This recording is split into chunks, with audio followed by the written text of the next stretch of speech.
All right, today's video is going to be pretty simple and pretty to the point. I just kind of thought of this and thought I would share this. These stats are from Mustang School District only. Next week I might do Yukon, but Mustang only. So here is why I am so passionate about buying a house, buying real estate, and using it for financial freedom. Well, for one thing, if you never buy a house, you're never going to own a house, so you're always going to have to pay rent. If you own a house, you get it paid off, eventually you're not going to have a mortgage. But if you never start that process, that 30 years or hopefully paid off early, then you're always going to rent a house. And one thing that people don't talk about, which sucks about renting a house, is that landlord can kick you out in almost any time they can sell that house. So, I mean, if you have a lease, whoever buys it has to honor that lease, but once your lease expires, they give you a 30-day notice, you got to leave, or they can up the rent. So that's one thing that people don't talk about as far as renting. But all right, so here you go. So I did just average sales price from the MLS, easy math.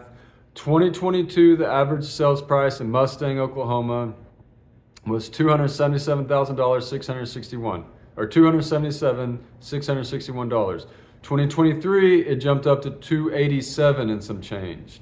2024, it actually went down just a little bit, the average sales price to 284, and then 2025, it jumped back up to 293.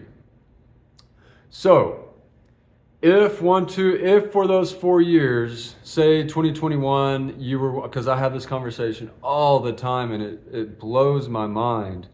People say, oh, I'm gonna wait for prices to come down. Oh, I'm gonna wait for prices to come down. These last few years in real estate have been some of the toughest in a really long time, and prices did not come down. Now, particular cases, yes, maybe, but overall, you bought a good house in a good neighborhood and you held on to it for more than a year, prices didn't come down. They went up, not very much, but went up $16,000 in that amount of time just using this simple math. So if you were one of those people that said, oh, I'm going to wait for prices to come down, I'm not ready to buy the house. First off, I'm sorry you did that. Second off, let's do a little math. So and I feel like this is pretty conservative, if for those 4 years you paid $1,500 a month for rent, so 1,500 times 48, 12, 24, 36, 48 is $72,000.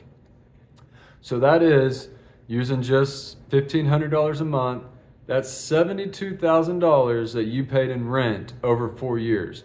That's $72,000 that did not go towards owning a home, towards your equity.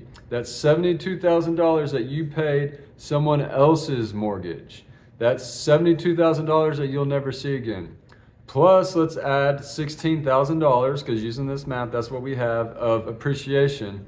That's $88,000. So if you would have just simply bought a home, obviously this is very generic and very easy math here, but if you would have just bought a home in 2022, you would have, by this math, $88,000 in equity. And I've lived this as well. Our first house we bought in 2015, I think, for $113,000, just a little old house, and we got it paid off, and now we rent it, and now the tenant pays for it, and then we use that to buy another one, then we use that to buy another one. So it's not as